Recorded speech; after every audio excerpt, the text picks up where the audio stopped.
Breads के।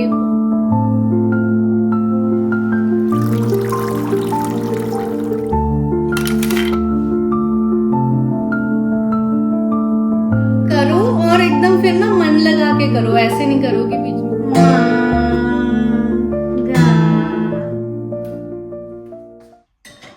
Hello everyone, नमस्ते, welcome to flavoured with love by Priyanka. I hope आप सब बहुत अच्छे हो। इट्स अ वीकडे मॉर्निंग और मैं लगभग 6:15 6:30 तक किचन में आ जाती हूँ। आई वेक अप एट 5:45 AM और उसके बाद ना फ्रेशन अप होने के बाद मेरा सबसे पहला काम लंच बॉक्सेस बनाना ही होता है ऑलमोस्ट एवरी मॉर्निंग।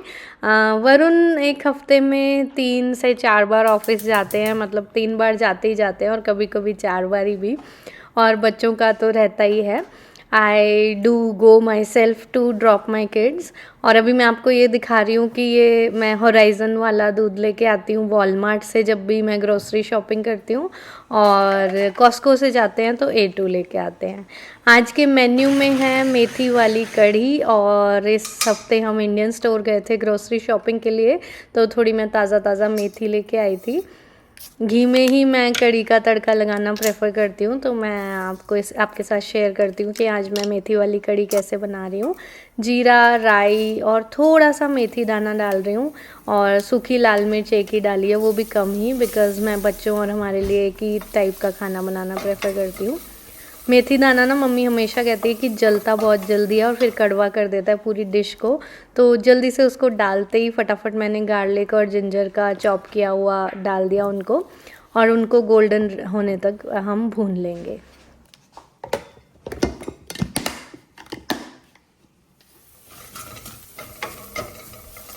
और यहाँ बहुत सारा जिंजर गार्लिक गोल्डन ब्राउन हो चुका है। अब मैं इसमें एक छोटा सा मीडियम साइज़ अनियन जो है फाइन चॉप करके डाल रही हूँ कढ़ी के लिए तड़के में। मेथी को मैंने वीकेंड पे ही साफ़ करके ऐसे ग्लास बॉक्स में रख दिया था, और धनिया और मेथी को मैंने ये 2-in-1 वाले ग्लास जार में रखा था। और सैलेड स्पिनर में मैं आराम से ग्रीन्स सारे धो लेती हूँ। ये ना काम को काफ़ी आसान बना देता है। मैंने ये वाला आइकिया से लिया था, और वैसे आपको कहीं भी मिल जाएगा, अमेज़न, वॉलमार्ट या कॉस्को में भी बड़े बड़े रखे रहते हैं कई बार। मेथी में यूजुअली बहुत मिट्टी होती है, देख रहे हो ना आप कितनी मिट्टी है इस पानी में। तो अच्छे से 4 से 5 बार मैं इसको धोऊंगी और उसके बाद ही यूज़ करेंगे। और सैलेड स्पिनर की एक और मुझे अच्छी बात लगती है कि जब सारा धुल जाए ना, तो आप फिर से स्पिन करके उसको ड्राई भी कर सकते हो ग्रीन्स को अपने, तो एक्सेस वाटर निकल जाता है। और आज ही मैं सारा का सारा मेथी का बंच यूज़ कर रही हूँ, तो मैं कढ़ी भी मेथी की बना रही हूँ और साथ ही मेथी के पराठे भी बन रहे हैं। तो इक्वल क्वांटिटी में मैंने बेसन और गेहूं का आटा लिया है, थोड़ा सा बेसन कम है, लगभग इक्वल ही है, और उसमें थोड़ा सा प्याज है और बहुत सारी फ्रेश चॉप्ड मेथी है। नमक, मिर्ची और 1 टेबलस्पून घी डालकर आटा गूंद लूँगी मैं। इस तरह के ना ये क्विक रेसिपी होती है, टेस्टी भी लगती है। मम्मी बहुत बनाती थी मिस्से परांठे, मेथी, पालक, सबके बचपन में मेरे फेवरेट थे, और अब मैंने ना बच्चों को भी आदत डाल दी है, उन्हें भी अच्छे लगते हैं। इस तरह से कभी कभी मैं मोरिंगा के पराठे बना लेती हूँ, कभी पालक के, और कभी इस तरह से मेथी के। और प्याज अब अच्छे से भुन चुका है, तो मैं इसमें मेथी को भी डाल दूँगी। जब भी आप मेथी की कोई सब्ज़ी बनाओ ना, तो उसे अच्छे से भूनो तो उसकी बिल्कुल कड़वाहट निकल जाती है। और थोड़ा सा मेथी को भुनने के बाद मैंने फ्रेश करी लीव्स डाले हैं। करी लीव्स को पहले ऑयल में नहीं डाला था, इनका फ्लेवर ज़्यादा आता है अगर आप इस तरह से डालो बाद में।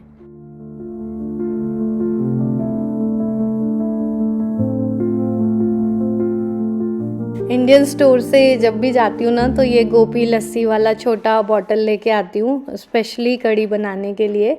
यहाँ पे जब मैं दही जमाती हूँ ना, तो उतना खट्टा दही नहीं जमता, उसको मैं बाहर भी रख दूँ तो भी वो टेस्ट नहीं आता। तो कढ़ी के लिए मैं ये वाला लस्सी कभी कभी ले आती हूँ, और कभी कभी वॉलमार्ट से बोर्डन ब्रांड का भी बटर मिल्क ले आती हूँ। ठीक ठाक बन जाती है, पर एक बात तो है कि वो जो देसी इंडिया वाली कढ़ी वाला टेस्ट है ना, वो नहीं आ पाता यहाँ के बटर मिल्क या लस्सी में। आपको अगर कुछ पता हो ना, तो मुझे ज़रूर बताना। ये शायद यही रीज़न है कि वो खटास नहीं होती इस लस्सी, दही, बटर मिल्क किसी में भी। बेसिक से मसाले डाले हैं मैंने। 3 टेबलस्पून बेसन डाला था एक पूरे पैक छोटे बॉटल 250 ml के बॉटल में, और मैं ना हींग भी अभी डाल रही हूँ। हींग भी बाद में डालने से थोड़ा ज़्यादा फ्लेवर आता है, पहले डालो तो वो ख़त्म हो जाती है या जल जाती है, उड़ जाती है। बट हाँ, आज तो मैंने कुछ ज़्यादा ही लेट डाला है, मैं भूल भी गई थी। और साथ साथ ही मैं यहाँ पराठे भी बना दूँगी।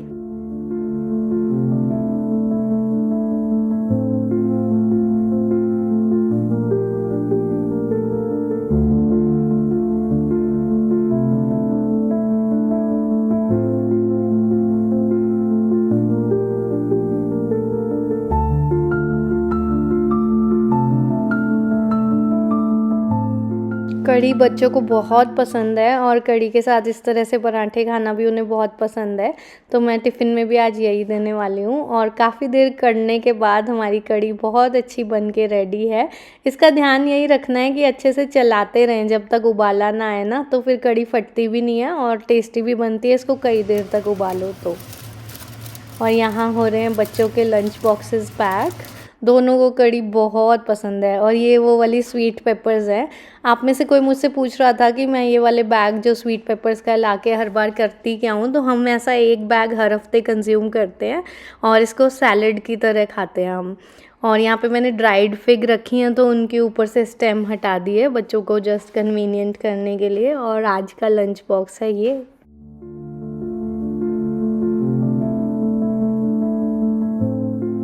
And abhi I'm just out to drop my kids to their school.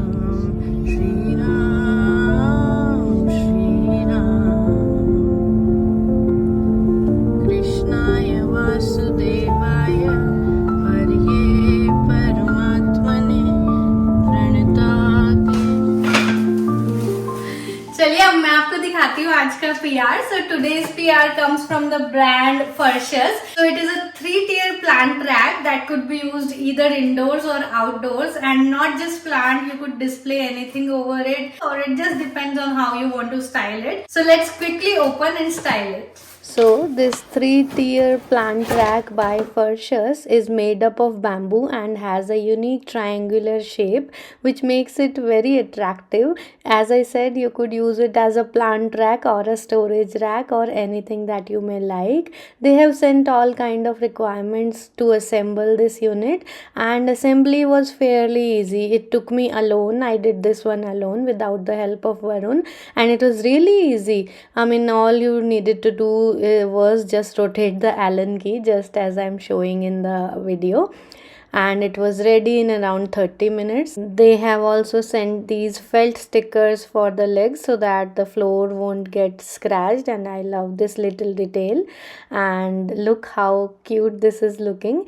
And all in all, you could have 8 plants over this stand, or else let's check out how I'm going to style it. So I have decided to put it in my foyer.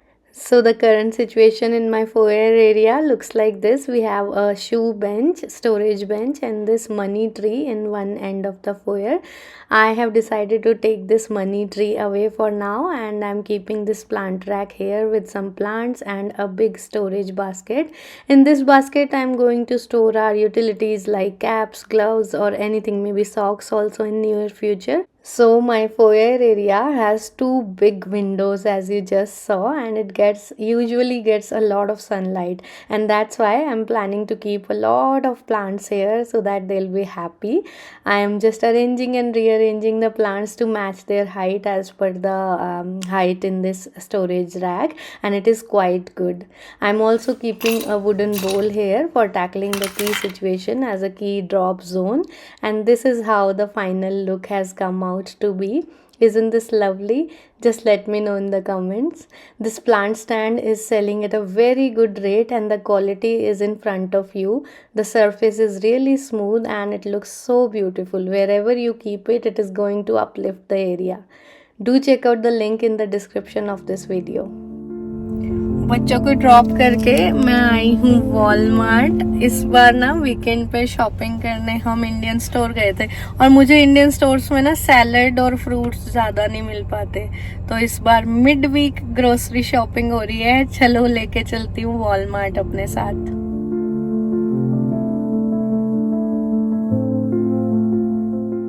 मैंने ना berries को कैसे लेना है ये तरीका एक बार एक इंस्टाग्राम रील में देखा था। डब्बे को उल्टा करके देखो, अगर कोई चिपकी हुई नहीं है ना तो this is the quickest way to find fresh most berries.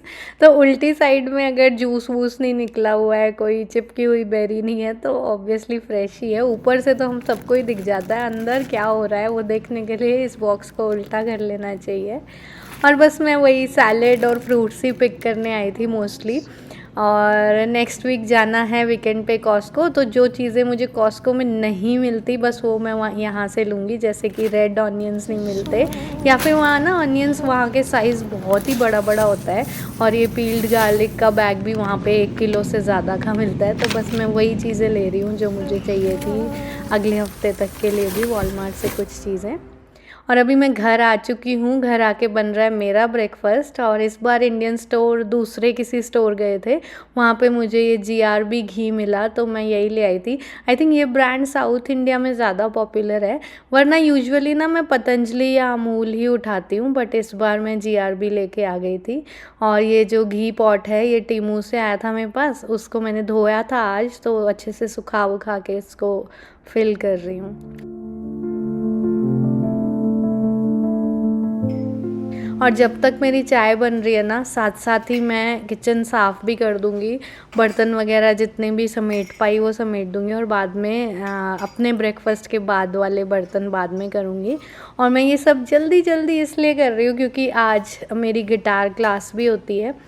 और जब आपको कुछ और भी करना होता है ना, तो ये बेसिक काम तो आप यूं ही फटाफट निपटा लेते हो, है ना। Do you agree with me? वरना यही काम ना हम लेके बैठे रहते हैं, रखा रहता है कि हो जाएगा यार, क्या फ़र्क पड़ता है, घर में ही तो है, कर लेंगे थोड़ी देर में। लेकिन जब कुछ और करना होता है ना, then we do it, the same task gets finished in much lesser time.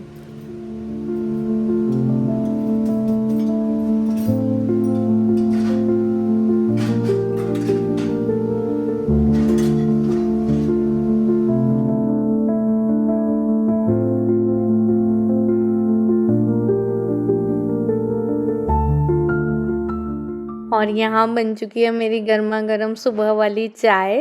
और साथ ही मैं जो फ्रूट्स वगैरह लेके आई हूँ ना, उनको भी अभी वॉश होने लगा दूँगी। इसमें होने में लगभग 5-7 मिनट का टाइम लगता है। तो बेरीज़ सारे एक साथ ही डाल दूँगी मैं। और इनफैक्ट मैंने थोड़ा सा स्टंट करने की कोशिश की कि एक ही बारी में सब कुछ हो जाए, बट उप्स मूवमेंट हो गया यहाँ पे। बट एनीवेज सारे फ्रूट्स वगैरह भी धुल जाएंगे जब तक मैं ब्रेकफास्ट करूँगी बैठकर।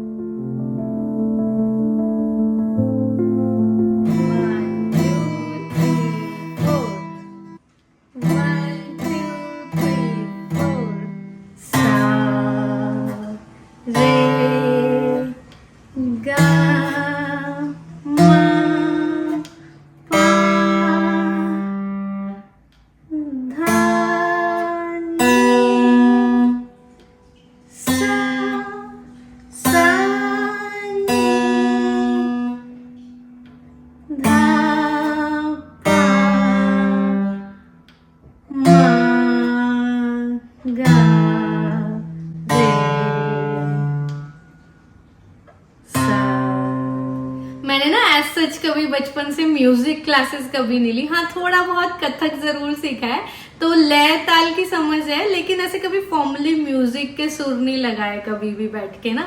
तो मुझे एकदम बेसिक से सीखना है और बहुत मजा आ रहा है। बेसिक से सीखना है, सब कुछ नया है, तो ब्रेन खूब चैलेंज हो रही है and I M thoroughly enjoying it. बहुत मजा आ रहा है, मुझे बहुत मजा आ रहा है। थोड़ा सा ना कुछ रूटीन से हटके कुछ डिफरेंट मन लग जाता है किसी चीज में, तो आप अपने आप ही थोड़े से एनर्जाइज्ड फील करते हो, मुझे ऐसा लगता है। और वैसे भी अगर कुछ और ना करना हो, सिर्फ घर का काम करना हो ना, तो आप लेजी हो ही जाते हो नेचुरली। आपको लगता है अरे ये तो कर ही लेंगे, इसमें क्या है, ये हो जाएगा हो जाएगा। और अगर आपको कुछ और करना होता है तो आप नेचुरली उस सब के साथ करने की कोशिश करते हो उसको। तो सब कुछ उसी टाइम फ्रेम में आपको फिट करना है, तो आप थोड़ा और एक्टिवली करते हो, है ना। मेरे साथ तो हमेशा ऐसे होता है। अभी मेरे टीचर वो वाला सॉन्ग बजा के सुना रहे थे, गुलाबी आंखें जो तेरी देखी। आई कांट वेट कि कब मैं ऐसे ऐसे ऐसे सुर निकलने लगेगा। अभी तो सुर का सा भी नहीं निकल रहा। आप देख रहे हो ना मैं सरगम भी कितनी स्लो बजा रही हूँ।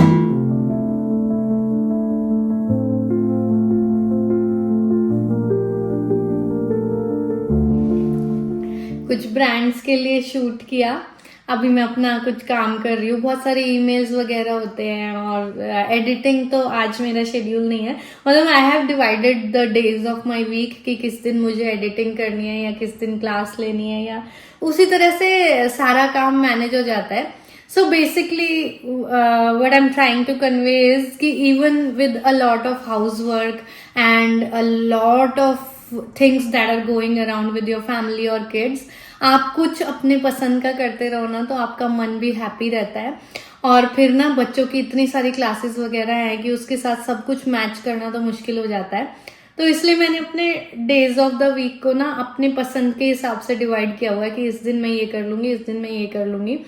Although I try to be really consistent on YouTube, मुझे कई बार आपके इतने प्यारे प्यारे DMs या मैसेजेस आते हैं। कुछ लोग तो सच में इतने टचिंग मैसेजेस करते हैं that I really feel that those are my real well wishers on this space and those messages are really heartfelt.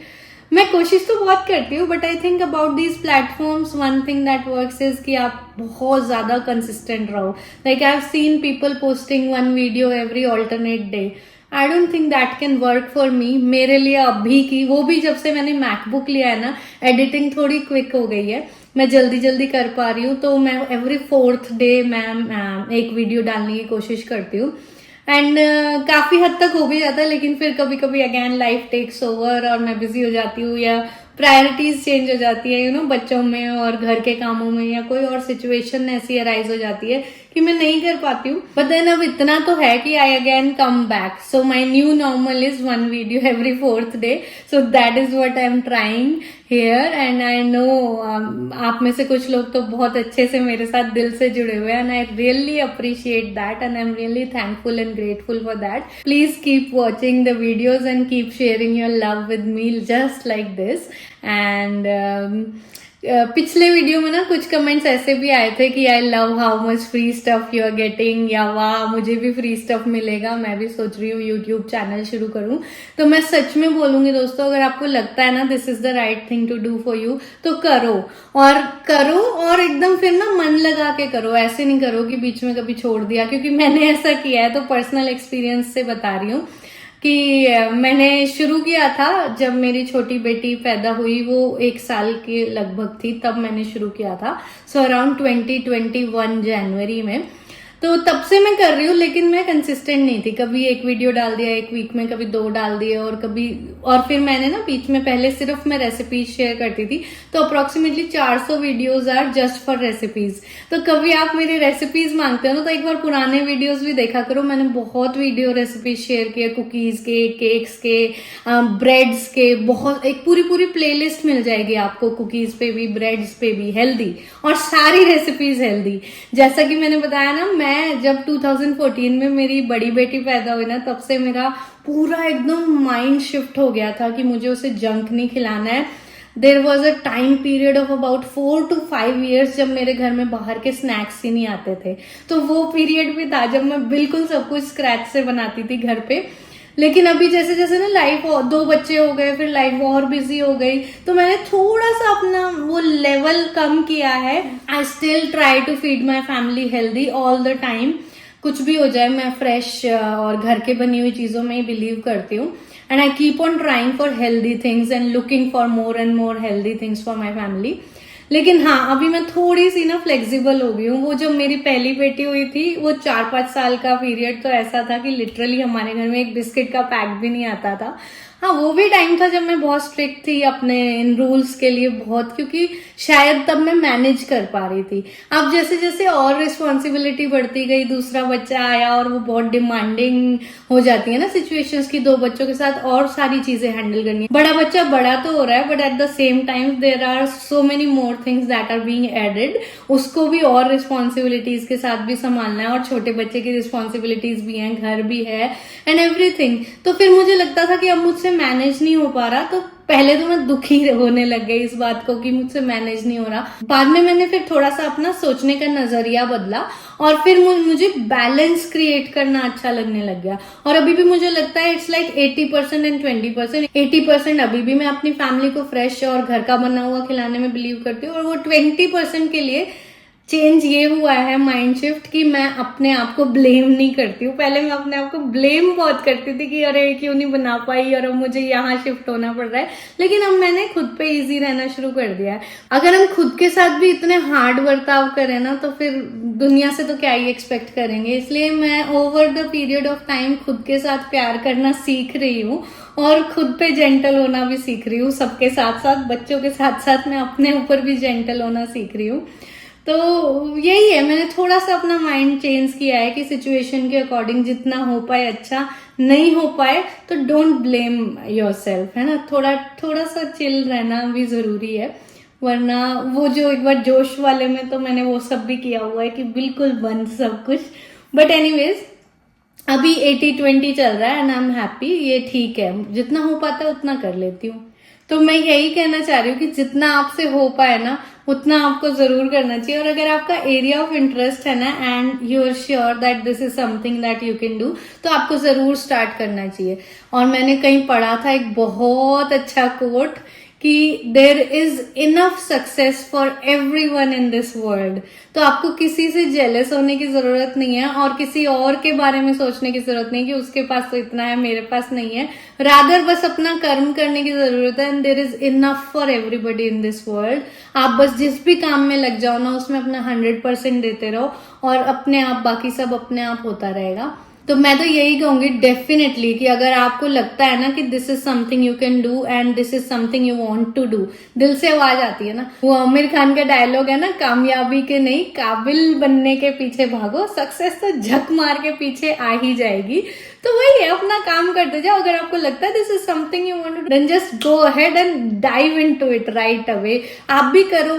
और फ्री स्टफ को आप जब फ्री स्टफ बोलते हो ना, तो one thing I would like to add, it's not free, it's coming at the expense of lot of effort and lot of time from my side. मैं बहुत सारा टाइम लगा रही हूँ इन वीडियोज को शूट करने में और एडिटिंग सीखने में, अच्छे कैमरे में इन्वेस्ट करने में। अभी मुझे एक अच्छे माइक की जरूरत लग रही है। पिछले 1-2 वीडियोस में कमेंट आए हैं कि ऑडियो में कुछ प्रॉब्लम है and I was also thinking कि हाँ कुछ तो मजा नहीं आ रहा है। सो हाँ, बहुत सारी इन्वेस्टमेंट भी करनी पड़ती है। जैसा कि मैंने आपके साथ शेयर किया था ना कि ये मैकबुक प्रो भी मैंने सारे यूट्यूब के और कोलैबोरेशंस के पैसे सेव करके खुद ही लिया था। तो मॉनेटरी इन्वेस्टिंग भी मैं कर रही हूँ बिजनेस में और साथ ही साथ इतना सारा टाइम और एफर्ट भी लगा रही हूँ।